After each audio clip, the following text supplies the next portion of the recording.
மனுநீதி சோழன் வரலாறு நமக்கு தெரியும்.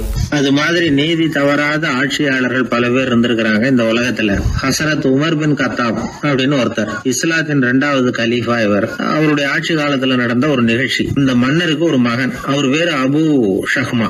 அந்த மிசர் நாட்டு கவர்னர் அமர் பின் ஆஸ், அந்த மன்னருடைய மகன் கவர்னர் அவர்களுடைய கவனிப்புல இருந்தார். அந்த சமயத்துல ஒரு நாள் அவர் மதுபானா இருந்தனார். கவர்னருக்கு தெரிஞ்சு போச்சு. அவருக்கு தர்ம சங்கடமா போட்டுது. தவறு செஞ்சது மன்னருடைய மகன். கவர்னர் யோசனை பண்ணார். அவர் மெதுவா தன்னுடைய வீட்டுக்கு அழைச்சிட்டு வந்தார்.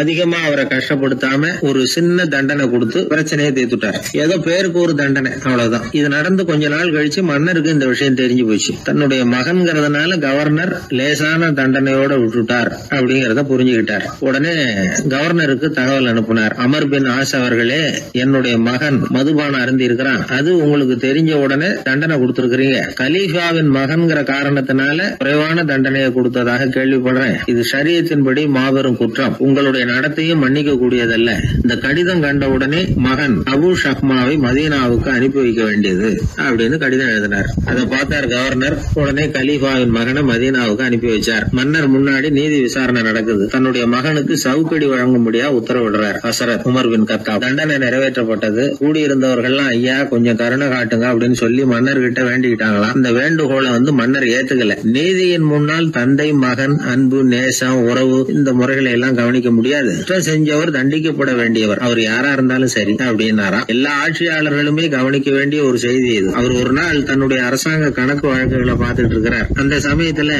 அவரை பார்க்க ஒரு பெரிய மனிதர் வந்தார். இவர் தன்னுடைய சொந்த வேலை காரணமா வந்திருக்கிறார் அப்படிங்கறத அவர் புரிஞ்சுக்கிட்டார். உடனே அது வரைக்கும் எரிஞ்சுகிட்டு இருந்த விளக்க அணைச்சிட்டு இன்னொரு விளக்க ஏற்றி வச்சுக்கிட்டாராம். இந்த செயலுக்கு என்ன காரணம்னு கேட்டிருக்கிறார் வந்தவர். இதுக்கு அவரு சொன்னார், ஐயா நீங்க வந்த போது இங்க எரிஞ்சுகிட்டு இருந்தது அரசாங்க விளக்கு, இப்ப எரியறது சொந்த விளக்கு. சொந்த விஷயங்களை பேசுறப்போ அரசாங்க பணத்தை செலவு பண்ணக்கூடாது, அதனாலதான் விளக்க மாத்தினேன் அப்படின்னாராம். இப்படி எல்லாம் பல பேர் இந்த உலகத்துல இருந்திருக்கிறாங்க. ஆனா இப்ப எல்லாம் பல பேர் அப்படி இருக்கிறது இல்ல. ஒருத்தர் அப்படிதான் அரசாங்க விஷயங்களை பார்த்துக்கிட்டு உட்கார்ந்து இருக்கிறார். அந்த சமயத்துல ஒரு பெரிய தொழில் அதிபர் அவரை பார்க்க வந்திருக்கிறார். இவரு சடார்னு எழுந்திருச்சு எரிஞ்சுகிட்டு இருந்த விளக்க அணைச்சுட்டார். எங்கும் ஒரே இருட்டு. ஏன் விளக்க அணைச்சுட்டீங்கன்னு கேட்டிருக்கிறார் வந்தவர். இங்க நடக்கிறது மத்தவங்க கண்ணுல பற்றக்கூடாது அப்படிங்கறதுக்காக தான் விளக்க அணைச்சேன். நீங்க கொண்டு வந்திருக்கிறத அப்படி ஒரு ஓரமா வச்சுட்டு போடுங்க, அதுக்கப்புறமா விளக்க போட்டு நான் எடுத்துக்கிறேன் அப்படின்னாராம் இவர். பத்திரிகையில வர்ற செய்திகளை கூட நகைச்சுவையா சொல்றது உண்டு.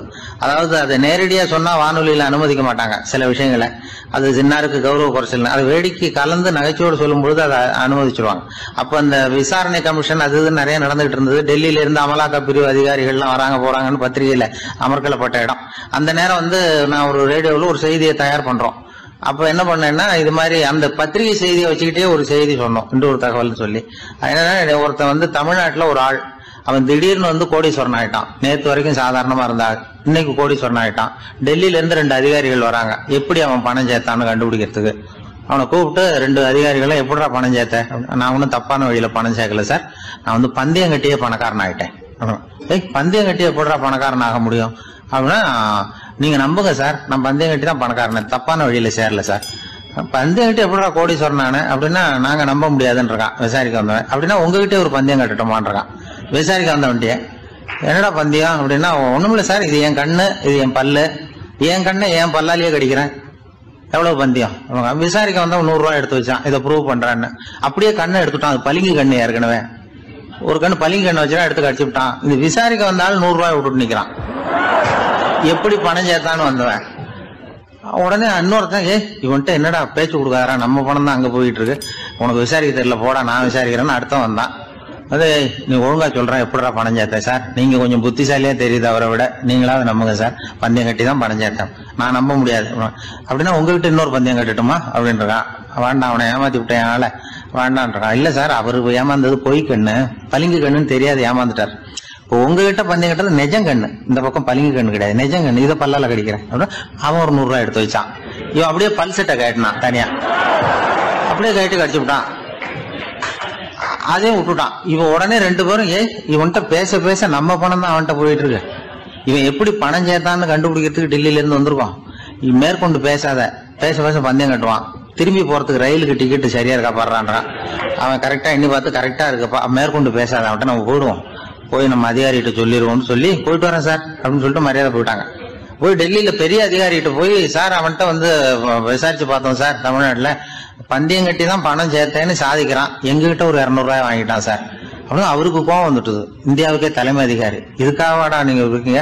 எத்தனை பேர் இருக்கீங்க உங்களை மாதிரி ஜூனியர் ஆபீசர்ஸ் நம்ம ஆபீஸ்ல இந்தியா பூரா விசாரிக்கிறதுக்கு? அப்படின்னா 30 பேர் இருக்கோம் சார். 30 பேருக்கு அனுபவம் பத்தாது, நான் இந்தியாவுக்கே தலைமை அதிகாரி, அனுபவம் ஜாஸ்தி, உங்களுக்கு ட்ரைனிங் கொடுக்கணும் எப்படி ஒருத்தரை விசாரிக்கிறதுன்னு. 30 பேரும் ஒரு ரூம்ல வந்து உட்காருங்க, ஒரு ஆள் போய் அந்த ஆள் தமிழ்நாட்டில இருந்து இங்க கூப்பிட்டுட்டு வா, வர்ற வரைக்கும் அவன்கிட்ட பேசாதீங்க, பந்தயம் கட்டுவான், மெதுவா கொண்டு வந்து நிறுத்து அப்படின்னா ஒரு ஆள் வந்து ஸ்பெஷலா கூப்பிட்டு போட்டான். இது மாதிரி மேடையில நிறுத்திவிட்டு ஒரு தலைமை அதிகாரி 30 ஜூனியர் அதிகாரிகள் அவங்களுக்கு பயிற்சி கொடுக்குறார். இவனை பார்த்து, ஏய் ஒழுங்கா சொல்லு, எப்படி பணம் சேர்த்த, நான் இந்தியாவுக்கே தலைமை அதிகாரி, என்கிட்ட உண்மையை ஒத்துக்கிட்டீங்கன்னா உன்னை அப்ரூவர் ஆக்கிடுவேன் அல்லது தண்டனையை குறைப்பேன், அந்த அதிகாரம்லாம் என்கிட்ட உண்டு, ஒழுங்கா சொல்லு அப்படிங்கிறார். அவர், சார் நீங்க இந்தியாவுக்கே தலைமை அதிகாரி, அனுபவம் ஜாஸ்தி, நீங்களாவது நம்புங்க சார், நான் பந்தயம் கட்டி தான் பணம் சேர்த்தேங்கிறான். இங்கேயும் வந்து இப்படி சாதிக்கிறேன், உன்னை நம்ப முடியாதரா அப்படின்னா உங்ககிட்ட ஒரு பந்தயம் கட்டுட்டுமா நானா அவர்கிட்ட போய் வேணாண்டா என் ஆளை ஏமாத்தி விட்டேன் அப்படின்னா, இல்ல சார் அவங்க ஏமாந்தது என் உடம்ப பத்தின ரகசியம், என் கண்ணு பளிங்கு கண்ணுன்னு தெரியாது, நான் பல்செட்டு கட்டியிருந்தது தெரியாது, ஏமாந்துட்டாங்க. இப்ப நான் உங்ககிட்ட கட்டுற பந்தயம் உங்க உடம்ப பத்தின ரகசியம். என் உடம்புல என்னடா ரகசியம்? முதுகுல, உங்க முதுகுல 1 ரூபா அகலத்துக்கு கருப்பா ஒரு மச்சம் இருக்கு, உண்டா இல்லையானா? இல்லேன்னு தெரியும் அவருக்கு. இல்லடா நேத்து வரைக்கும் இல்ல சார், இப்ப இருக்குது மச்சம் அப்படின்னு உடனே 100 ரூபாய் எடுத்து வச்சார் அவர் தலைமை அதிகாரி. ஒரு 100 ரூபாய் வச்சு சட்டையை கட்டி காட்டுறாரு, மச்சம் இல்ல, இவன் தோத்துட்டான் இங்கிருந்து போனவன்.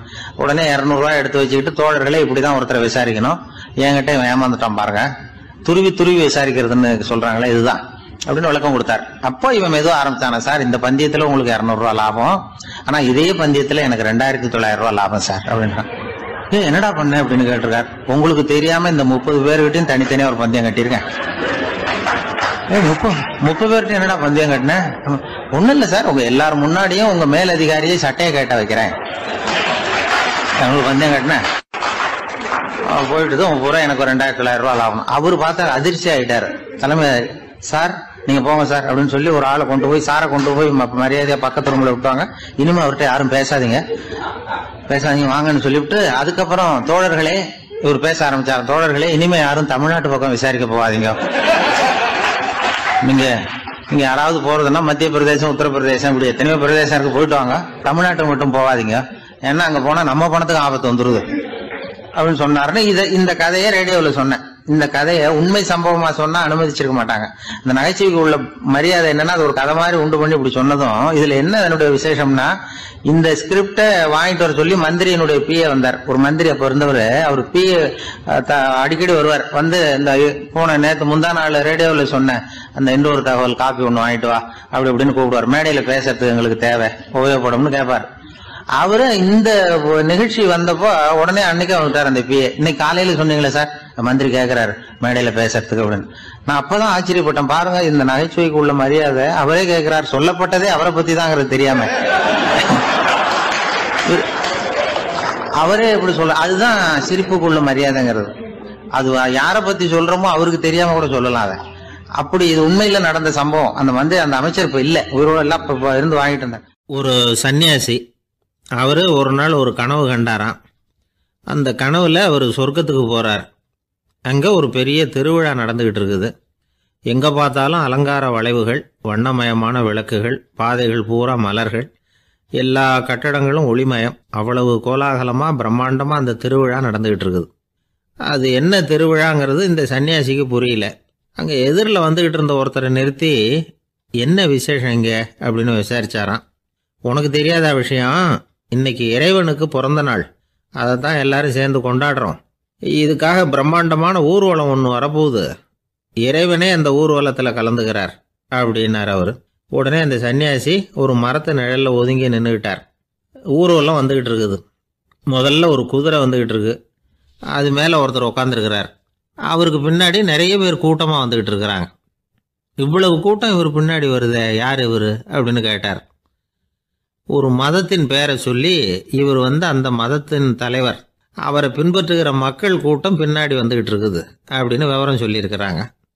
இவங்களுக்கு அடுத்தபடியா இன்னொரு குதிரையில் ஒருத்தர் வந்துகிட்டு இருக்கிறார். அவருக்கு பின்னாடி ஏகப்பட்ட கூட்டம். இவர் யாருங்க அப்படின்னு கேட்டிருக்கார் சன்னியாசி. அங்க இருக்கிறவங்க விவரம் சொல்லியிருக்கிறாங்க. இன்னொரு மதத்தின் பெயரை சொல்லி, இவர் அந்த மதத்தினுடைய தலைவர், அவர் வழியை பின்பற்றுகிறவர்கள் அவர் பின்னாடி கூட்டமாக வந்துகிட்டு இருக்கிறாங்க அப்படின்ட்டு இருக்காங்க. இப்படி ஒவ்வொருத்தராக குதிரை மேலே வந்துக்கிட்டே இருக்கிறாங்க. அவங்கள பின்பற்றியும் ஒவ்வொரு கூட்டம் வந்துக்கிட்டே இருக்குது. அந்த பெரிய ஊர்வலம் அது பாட்டுக்கு போய்கிட்டு இருக்குது. கடைசியாக அது முடிஞ்சது ரொம்ப நேரம் கழித்து. அதுக்கப்புறம் கொஞ்சம் நேரம் கழித்து ஒரு வயசான ஆள் குதிரை மேலே வந்துக்கிட்டு இருக்கிறார். ஆனால் அவருக்கு பின்னாடி யாருமே இல்லை. அவர் பரிதாபமாக தனியாக வந்துக்கிட்டு இருக்கிறார். அவர் அந்த ஊர்வலத்தை சேர்ந்தவரா இல்லையாங்கிறதே தெரியல. இவர் யார், இவர் ஏன் இப்படி தனியாக வந்துக்கிட்டு இருக்கிறார் அப்படின்னு கேட்டிருக்கார் அந்த சன்னியாசி. என்னது இப்படி கேட்குறீங்க? இவர் தான் கடவுள். இவருக்காக தான் இன்றைக்கி இந்த ஊர்வலமே நடக்குது. இவருக்கு தான் இன்றைக்கி பிறந்த நாள். முன்னாடி போகிற ஊர்வலம் பூரா இவருடைய பிறந்த நாளை கொண்டாடுறதுக்காக தான் அப்படின்ட்டுருக்காங்க. இதை கேட்டதும் அந்த சன்னியாசிக்கு திடுக்குன்னு தூக்கி போட்டிருக்கு. இது வரைக்கும் கனவு கண்டுகிட்டு இருந்தவர் முடிச்சுக்கிட்டார். அதுக்கப்புறம் தான் யோசித்து பார்த்துருக்கார். உண்மைதான், மக்கள் எல்லாரும் வந்து பக்தி மார்க்கத்தில் போகிறதா நினச்சிக்கிட்டு பாதை மாறி போய்கிட்டு இருக்கிறாங்க. கடவுளை பின்பற்றுவதாக நினைக்கிறாங்க பக்தர்கள். ஆனால் கடவுளுக்கு பின்னாடி யாருமே இல்லை. இன்னமும் இயல்பாக இதை பற்றி யோசித்து பார்த்தா உண்மைக்கு பின்னாடி தான் நான் போய்கிட்டு இருக்கேன் அப்படின்னு நிறைய பேர் சொல்கிறாங்க. ஆனால் அந்த உண்மை வந்து அனாதையாக போய்கிட்டு இருக்குது. அப்படி ஆயிட்டுது உலகம். இந்த காலத்துலேயும் ஒரு ஊர்வலம், ஒரு பெரிய மனுஷருக்கு பிறந்த நாள் விழா. அவர் குதிரை மேலே ஏறி முன்னாடி போய்கிட்டு இருக்கிறார். அவருக்கு பின்னாடி ஒரு 100 பேர் தொண்டர்கள் அவங்க பாட்டுக்கு போகிறாங்க. எல்லாம் பணம் கொடுத்து ஏற்பாடு பண்ணவங்க. எல்லாம் பணம் வாங்கிட்டு முன்னாடி போயிட்டுருக்குறாங்க. கொஞ்சம் தூரம் நடந்ததும் கால் வலிக்க ஆரம்பிச்சுட்டுது. ஒவ்வொருத்தரும் அப்படியே ஒதுங்க ஆரம்பிச்சிட்டாங்க. அதான் முன்னாடியே பணம் கிடச்சிட்டுதே, இனிமேல் ஒதுங்கினா என்னன்னு ஒதுங்கிட்டாங்க. ஒரு கட்டத்தில் குதிரையில் போகிறவர் தற்செயலாக திரும்பி பார்க்குறாரு. பின்னாடி யாருமே இல்லை. எல்லோரும் ஓடி போயிட்டாங்க. ஒரே ஒரு ஆள் மட்டும் ரொம்ப விசுவாசமாக பின்னாடி நடந்து வந்துக்கிட்டு இருந்தான். ஏன்ப்பா நீ மட்டும் வந்துக்கிட்டு இருக்கிறியே, நீ வீட்டுக்கு போகலையான்னு கேட்டிருக்காரு அவர். நீங்கள் அந்த குதிரையையும் அதுக்குள்ளே வாடகை பணத்தையும் கொடுத்துட்டீங்கன்னா நானும் போயிடுவேன் அப்படின்னு நானும். இந்த ஆள் கங்கை கரை தோட்டம் பக்கத்தில் ஒரு ஆசிரமம். அங்கே ஒரு பெரியவர் தங்கி இருக்கிறார். அவர் தான் ராமகிருஷ்ண பரமஹம்சர். அந்த ஆசிரமம் இருந்த இடம் கரக்பூர். வங்காளத்தில் பொதுவாக எல்லாரும் மீன் சாப்பிட்றது உண்டு. கங்கையில் குளிச்சுட்டு கையில் ஒரு மீனோடு வர்றது வழக்கம். இவர் இருக்கிற இடத்துக்கு கங்கையில் படகு வழியாக வரணும். அப்படி தான் எல்லோரும் வருவாங்க. வர்றவங்கள ஒன்று கூட்டி ஆன்மீக விஷயங்களை பற்றி பேசிக்கிட்டு இருப்பார். ஒவ்வொரு நாள் ஒவ்வொருத்தர் நகரத்துக்கு போகணும். வரும்பொழுது மீன் கொண்டுகிட்டு வரணும். அதுக்கு ஒரு அட்டவணையே உண்டு ஆசிரமத்தில். அது பிரகாரம் ஒரு நாள் சுவாமி யோகானந்தர் படகில் போனார். படகை செலுத்தினவங்க ராமகிருஷ்ணரையும் சுவாமி யோகானந்தரையும் மற்றவங்களையும் பித்தர்கள் அப்படின்னு சொல்லி ஏளனமாக பேசினாங்க. அவங்க என்ன பைத்தியம் பிடிச்சவங்க அப்படிங்கிறது மாதிரி. சுவாமி யோகானந்தருக்கு ரொம்ப மென்மையான இதயம். இவங்க இப்படி கண்ணாபின்னான்னு பேசுகிறத பார்த்தா மீனை வாங்கிட்டு திரும்புகிறப்போ என்ன நடக்குமோ அப்படிங்கிற பயம் வேறு வந்துட்டுது அவருக்கு. அவ்வளவு மென்மையானவர். இதை தெரிஞ்சுக்கிட்ட ராமகிருஷ்ணர் யோகானந்தா இங்கே வா அப்படின்னு கூப்பிட்டார். இவர் கண்ணீரை தொடச்சிக்கிட்டே கிட்ட போனார். சொன்னார், ஐயா, படகு ஓட்டுறவங்க உங்களை பற்றி மோசமாக பேசுகிறாங்க. என்ன திட்டினா பரவாயில்ல, ஆனால் உங்களை அவங்க திட்டுறாங்க. அதை என்னால் தாங்கிக்க முடியல அப்படின்னார். இதை கேட்டதும் ராமகிருஷ்ணருக்கு கோபம் வந்துட்டு தான். என்னது, உன்னுடைய குருவை பற்றி அவங்க மோசமாக பேசும்பொழுது நீ சும்மா இருந்தியா? வெளியில் போ அப்படின்னு விட்டார். குரு நிந்தனை செய்கிறப்போ அதை கேட்டுக்கிட்டு சும்மா இருக்கலாமா? குரு நிந்தனையை கேட்டால் பாவம் இல்லையா? என்னை தூற்றும் போது அவங்க வந்து பாவம் செய்கிறாங்க. அதை கேட்டுக்கிட்டு நீ சும்மா இருந்தால் நீயும் பாவம் செய்கிற அப்படின்னாராம். அடுத்த நாள் சுவாமி நிரஞ்சனானந்தர் போக வேண்டிய நாள். இவர் படகுல போகும்பொழுதும் அதே மாதிரி நடந்துதான். அவங்க மோசமாக பேச ஆரம்பித்தாங்க, திட்ட ஆரம்பித்தாங்க. அப்படி கேலி பண்ண ஒருத்தனை இவர் என்ன பண்ணார், பலார்னு கன்னத்தில் அரைஞ்சிட்டார். இன்னொருத்தனை கங்கையில் தூக்கி எறியறதுக்கும் தயாராகிட்டார். அதுக்கப்புறம் அவங்க யாரும் வாயை திறக்கலை. மீன் வாங்கிட்டு வர்றப்பவும் படகுல ஒரே அமைதி. அவ்வளவு பயம் அவங்களுக்கு. ராமகிருஷ்ணர் கூப்பிட்டு விசாரித்தார் என்ன நடந்ததுன்னு. இவர் சொன்னார், அவர் யோகானந்தா போகும்பொழுது என்ன நடந்ததோ அப்படியே தான் இப்பவும் நடந்தது. குரு நிந்தனை செய்கிறத கேட்டுக்கிட்டு நான் சும்மா இருப்பேனா? ஒருத்தனை அப்படியே அரைஞ்சுட்டேன், இன்னொருத்தனை ஆற்றுல தூக்கி போட்டுருவேன்னு பயமுறுத்தினேன், அவ்வளவுதான் அப்படின்னாராம். இப்போவும் ராமகிருஷ்ணருக்கு கோபம் வந்துட்டு தான். என்ன இது, அணியறது காஷாயம், இருக்கிறது ஆசிரமம், உனக்கு இவ்வளவு கோபம் வந்ததுன்னா அப்புறம் என்னத்துக்கு ஆசிரமத்தில் இருக்கணும்? பிரம்மச்சாரி எப்பவும் அமைதியாக இருக்கணும் அப்படின்னு அறிவுரை சொன்னாராம் ராமகிருஷ்ணர். அப்போ இவர் கேட்டாராம், ஏங்க அவருக்கு ஒரு விதமான அறிவுரை சொன்னீங்க, எனக்கு வேற விதமாக அறிவுரை சொல்கிறீங்க, இதில் எது உண்மை அப்படின்னு கேட்டிருக்கார்.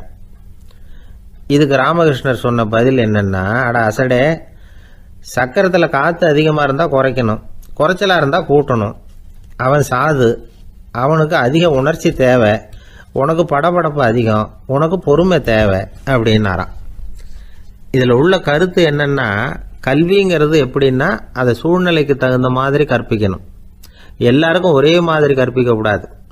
கேட்குற ஒரு தகுதி, புரிஞ்சுக்கிற திறமை, இதை பொறுத்து கல்வி அமையணும். ஆரம்ப காலத்தில் ஒரு குரு, அப்போ ஒரு சீடன் இருந்தான். அது வேடிக்கையான குரு, வேடிக்கையான சீடன். ஒரு ஆசிரமம். ஒரு நாள் ஒருத்தன் அவசரமாக அந்த குருவை தேடி வந்திருக்கிறான். என்ன விஷயம்னு விசாரித்தார் குரு. உங்கள் சீடர் என்னை அடிச்சுட்டார் அப்படின்னு புகார் பண்ணானா அந்த ஆள். குரு சீடனை கூப்பிட்டார். அடிச்சியா இந்த ஆளை அப்படின்னு கேட்டாராம். ஆமான் இருக்கான் சீடன். ஏன் அடிச்சே அப்படின்னு கேட்டாராம். இந்த ஆள் உங்களை பற்றி மட்டமாக பேசிவிட்டான், என்னால் அதை தாங்கிக்க முடியல, அதனால தான் அடிச்சுட்டேன்ருக்கான். அப்படி என்ன பேசினா அப்படின்னு கேட்டாராம். உன்னுடைய குருநாதர் இப்போல்லாம் அர்த்தமில்லாமல் பேச ஆரம்பிச்சுட்டார் அப்படின்னு சொல்லிவிட்டான், அதனால தான் அடிச்சுட்டேன் அப்படின்னு நானாம். அதுக்காக அடித்தே அப்படின்னாராம். நான் அதுக்காக அடிக்கலை குருவே, இப்பெல்லாம் நீங்கள் அர்த்தமில்லாமல் பேசுகிறதாக அவன் சொல்கிறான், அப்படின்னா இதுவரைக்கும் நீங்கள் அர்த்தத்தோடு பேசினதாகத்தானே அர்த்தம், அது தப்பு தானே, அதனால தான் அடித்தேன் அப்படின்னு நானாம். ஒரு சீன தேசத்து அரசர் இருந்தார். அவருக்கு வயசாயிட்டுது. அவருக்கு அடுத்தபடியாக அவருடைய புள்ள பட்டத்துக்கு வரணும், ஆட்சி பொறுப்பை ஏற்றுக்கணும். ஒரு நல்ல தலைவனுக்கு இருக்க வேண்டிய பண்புகள்லாம் தன்னுடைய மகனுக்கு இருக்கணும்னு விரும்பினார் அந்த அரசர். அதனால் இளவரசனை பக்கத்தில் இருந்த ஒரு குரு கிட்ட அனுப்புனார். இளவரசன் அவர்கிட்ட போய் சேர்ந்தான். அந்த குரு என்ன பண்ணார் தெரியுமா? இவனை பார்த்து சொன்னார், இதை பாருப்பா, நீ என்ன பண்ணுற, இப்போவே பக்கத்தில் இருக்கிற காட்டுக்கு போ, நடு காட்டில் போய் ஒரு இடத்துல உட்காந்துக்கோ, அங்கே என்னென்ன சத்தம்லாம் உன் காதில் விழுதுன்னு கவனித்து கேளு, உன் காதில் விழுந்த ஓசைகள் என்னென்னங்கிறத என்கிட்ட சொல்லு, அதுதான் எனக்கு தெரியணும், உனக்கு வேலையும் அதுதான் அப்படின்னு சொல்லி அனுப்பி வச்சுட்டார். இளவரசன் காட்டுக்கு போனான். குரு சொன்னபடியே ஒரு இடத்துல உட்காந்து கவனித்து கேட்டான். அதுக்கப்புறம் குருக்கிட்ட திரும்பி வந்தான். என்னென்ன சத்தம்லாம் கேட்ட அப்படின்னு கேட்டார் குரு. குருவே, காட்டில் நான் பறவைகள் சத்தம்லாம் கேட்டேன், மிருகங்களின் ஓசையையும் கேட்டேன், இதை தவிர இடி மின்னல் மழை இதுகளோட சத்தத்தையும் கேட்டேன் அப்படின்னா. குரு யோசனை பண்ணார், நீ இன்னமும் சரியாக கேட்கல, அதனால் மறுபடியும் காட்டுக்கு போ, கொஞ்ச நாள் தங்கியிருந்து கேட்டுட்டு வா அப்படின்னார். இளவரசனுக்கு ஒன்றும் புரியல. இருந்தாலும் குருவின் கட்டளையாச்சே, மறுக்க முடியுமா? உடனே அவன் மறுபடியும் காட்டுக்கு போனான். ஒரு இடத்துல உட்காந்தான். கொஞ்ச நேரம் உன்னிப்பாக கவனித்து கேட்டான். சில நாள் கழித்து குருக்கிட்ட திரும்பி வந்தான். குருவே, இந்த தடவை சில துல்லியமான சத்தங்களை எல்லாம் கேட்டான். தேனீ பறக்கிற சத்தம், நீரோடையின் மெல்லிய ஓசை, இதெல்லாம் கேட்டேன்னா. குரு சிரித்தார். நீ மறுபடியும் காட்டுக்கு போ, இன்னும் சில நாள் அங்கே இரு, முழுமையாக கவனமாக கேட்டுட்டு வா அப்படின்னு சொல்லி அனுப்பி வச்சுட்டார். இளவரசனுக்கு குழப்பம் அதிகமாயிட்டுது. ஒன்றுமே புரியல. மறுபடியும் காட்டுக்கு போனான். மௌனமாக ஒரு இடத்துல உட்காந்துட்டான். அப்படியே தியானத்தில் ஆழ்ந்துட்டான். சில நாளில் அவனுக்கு இதுவரை கேட்காத ஓசைகள்லாம் கேட்க ஆரம்பிச்சிட்டுது. இதைத்தான் நான் கேட்கணும்னு என்னுடைய குரு எதிர்பார்த்துருக்கிறாருங்கிறத புரிஞ்சுக்கிட்டான். உடனே குருக்கிட்ட ஓடனான். குருவே, இந்த தடவை காதுகளுக்கு கேட்க முடியாத சில ஓசைகளை கூட என்னால் உணர முடிஞ்சுது. பூ மலருகிற ஓசை, சூரியனால் பூமி சூடாகிறப்போ எழுகிற ஓசை, காலை பனித்துளி இந்த புல்லுலாம் குடிக்கிற ஓசை, இது எல்லாம் என்னால் நல்லா கேட்க முடிஞ்சுது அப்படின்னா. குருவுக்கு இப்போ தான் திருப்தி ஏற்பட்டு தான். இளவரசனை பார்த்து சொன்னார், இதை பாருப்பா, இப்போ தான் நாட்டை ஆளுகிற தகுதி உனக்கு வந்திருக்குது அப்படின்னு சொல்லி அதுக்கு விளக்கமும் கொடுத்தாராம். எந்த அரசன் தன்னுடைய மக்களின் இதயம் பேசுகிற மௌன மொழியை, மௌன வார்த்தைகளை கேட்குறானோ அவன்தான் ஆள தகுதி உள்ளவன். எந்த அரசன் தன்னுடைய மக்களின் உணர்ச்சிகளை உண்மையாக உணர்றானோ அவன்தான் முதன்மையான அரசன். போலி வார்த்தைகளை மட்டும் கேட்டுட்டு பல மௌன ராகங்களை காதில் வாங்கிக்காதவன் அரசனே இல்லை. எந்த நாட்டில் எப்போ ஒரு அரசன் தன்னுடைய மக்களின் உணர்ச்சிகளை கேட்க மறுக்கிறானோ அன்னையிலேருந்தே அந்த நாடு அழிய தொடங்குது அப்படின்னு அர்த்தம். இதுதான் அந்த குரு இளவரசனுக்கு போதிச்சது. வாயால் பேசுகிறத மட்டும் கேட்டு ஏமாறக்கூடாது, உணர்ச்சிகளையும் கேட்கறதுல தான் மனப்பக்குவம் உண்டாகும். மக்கள் உணர்ச்சிகளை புரிந்து கொள்ளாத அரசர்கள் நீடிச்சிருக்க முடியாது. அது மாதிரி நாடுகளில் அடிக்கடி குழப்பம் தான் உண்டாகும். அப்படி இருந்தால் அடிக்கடி ஆட்சி மாறிக்கிட்டு இருக்கும். அப்படிப்பட்ட ஒரு தேசம், அங்கே ஒரு சிறைச்சாலையில் 3 கைதிகள் பேசிக்கிட்டு இருந்தாங்க. ஒருத்தன் சொன்னான், நான் இந்த நாட்டு ராஜாவை எதிர்த்து பேசிக்கிட்டு இருந்தேன், அதனால் என்னை பிடிச்சி கொண்டாந்து இங்கே போட்டுட்டாங்க அப்படின்னா ஒருத்தன். இன்னொருத்தன் சொன்னான், நான் இந்த நாட்டு ராஜாவை ஆதரித்து பேசிக்கிட்டு இருந்தேன், அதனால் என்னை பிடிச்சி கொண்டாந்து இங்கே தள்ளிவிட்டாங்க அப்படின்னா. அது சரி, நீ என்ன தப்பு பண்ண அப்படின்னு சொல்லி மூணாவது ஆளை பார்த்து இவங்க கேட்டாங்க. அதுக்கு அந்த ஆள் சொல்கிறான், நான் தான் இந்த நாட்டு ராஜா அப்படின்னா. ஒரு ஊரில் ஒரு மன்னர் இருந்தார். அழகான அரண்மனையில் அவர் இருந்தார். அந்த அரண்மனையை விட அழகாக ஒரு மாளிகையை அந்த ஊர்லேயே வேற ஒருத்தன் கட்டியிருந்தான். அப்படி கட்டி முடிச்சதில் அவனுக்கு ரொம்ப பெருமை. எத்தனையோ செல்வந்தர்கள்லாம் வந்து பார்த்துட்டு, இந்த மாளிகையை விலைக்கு கொடுத்துட்றியா, எவ்வளவு விலை சொன்னாலும் சரி நாங்கள் வாங்கிக்கிறதுக்கு தயாராக இருக்கோம் அப்படின்னு சொல்லி கேட்டு பார்த்துட்டாங்க. நான் இதை விற்கிறதுக்கு தயாராக இல்லை அப்படின்னு சொல்லிவிட்டான். அவ்வளவு சிறப்பாக கலை அம்சத்தோடு அதை கட்டி முடிச்சிருக்கிறான். அதுவே ஒரு பெரிய அரண்மனை மாதிரி இருந்ததுன்னா பார்த்துங்களேன். சுற்றிலும் அழகான பூந்தோட்டம். ஒரு நாள் அவன் எங்கேயோ வெளியூர் போயிட்டு திரும்பி வந்துகிட்டு இருக்கிறான். அப்போது அந்த மாளிகை தீப்பெட்டி எரிஞ்சிக்கிட்டு இருக்கு. பதறி போட்டான். விலைக்கு கேட்டவங்க யாராவது இதை செஞ்சுருக்கணும், இல்லைன்னா மன்னரே செய்த சதியோ என்னவோ, இப்படிலாம் அவனுக்கு சந்தேகம். ஒரு மூலையில் உட்காந்து அழ ஆரம்பிச்சிட்டான். அந்த சமயத்தில் அவனுடைய மகன் அங்கே ஓடி வந்தான். அப்பா அழாதீங்க, இதை நான் நேற்று ராத்திரியே நம்ம ஊர் மன்னருக்கு விற்றுட்டேன். இதை கட்டி முடிக்க நமக்கு எவ்வளவு செலவாச்சோ அதை போல் 3 மடங்கு விலைக்கு விற்றுட்டேன், கவலைப்படாதீங்க. இதை விட அழகான மாளிகையை நாம் புதுசாக கட்டிக்கலாம்னா. இதை கேட்டதும் அழுதுகிட்டு இருந்தவன் அழுகையை நிறுத்தினான், சிரிக்க ஆரம்பிச்சிட்டான். இதே இடத்த நான் மன்னர்கிட்ட இருந்து விலைக்கு வாங்குவேன், இதை விட அழகான மாளிகையை கட்டுவேன் அப்படின்னு சுற்றி நின்று எல்லார்கிட்டையும் சொல்லிக்கிட்டு இருந்தான். இந்த சமயத்தில் அவனோட இளைய மகன் ஓடி வந்தான்.